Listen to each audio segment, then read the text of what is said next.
Hi Year 9, it's Mrs. Gander here to talk to you about GCSE art. Art is an option at GCSE, and myself and Miss Taylor are really excited about the talent that we've seen in your year group. So we hope lots of you are going to choose to pick it. So let's have a look at what you will be doing when you do. So what is GCSE art and design all about? Firstly, it's about having an adventurous and inquiring approach to art and design and developing the skills to express it. So basically, if you're coming to us with some ideas and some creativity, you're already halfway there.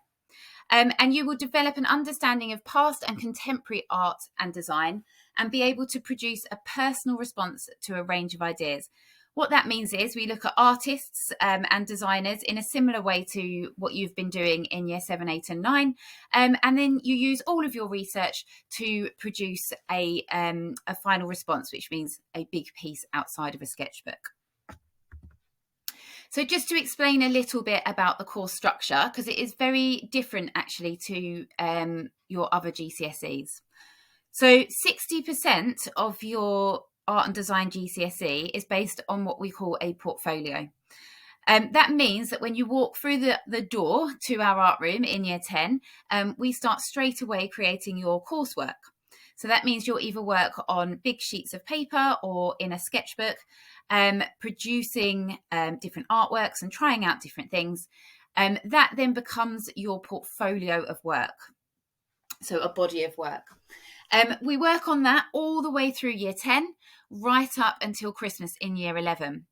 And then 40% of your GCSE is created from Christmas in year 11 until around Easter time. So you get another term.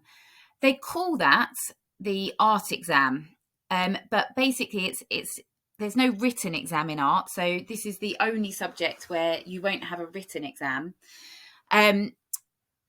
The art exam is essentially creating another sketchbook of work and a final piece to go with it in the last term of your GCSE. So hopefully the next few slides will actually explain that in a little bit more detail, and I can show you some examples. So in art and design, you are going to be assessed on 4 different assessment objectives, and each of those is worth 25%. 25% of your GCSE in art is based on researching artists and cultures and how they inform your work. So you will look at different artists and different designers, and then you will use their inspiration in your own work. And it's 25% as to how well you do that. 25% is about experimenting with different materials and different ideas and taking risks.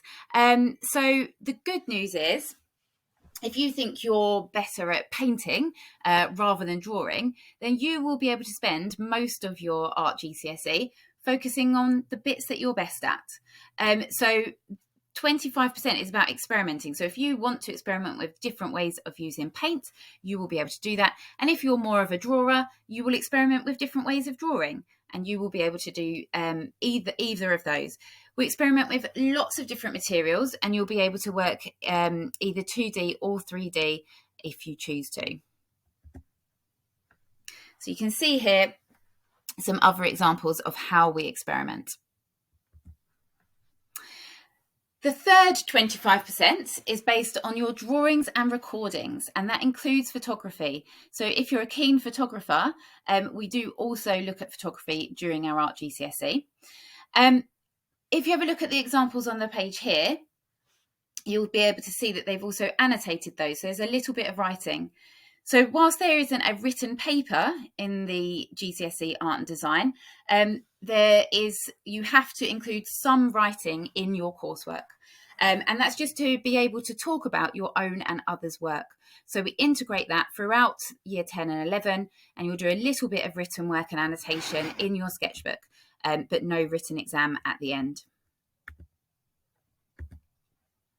So once you've done enough recording and researching and experimenting, then what you can do is use all of that information to help you design and plan for a final piece. So 25% of your marks are linked to your final piece, okay? And that can be anything from a painting, a drawing, a print, or a sculpture, anything that shows your best work. So all the research that you do in your sketchbook is leading up to you creating a large scale piece of artwork outside of your sketchbook that shows you at your best. So just to give you a little rundown, because a question that I get asked a lot, especially as art is an option, is what can you do with it? Okay, where can this lead you? So the course provides an excellent route into A-level art and other A-level level 3 courses, in any creative subjects and media. Okay, so we don't currently do photography, for example, as a GCSE option, but if you wanted to do photography at A-level, they would expect you to have an art GCSE to lead into that.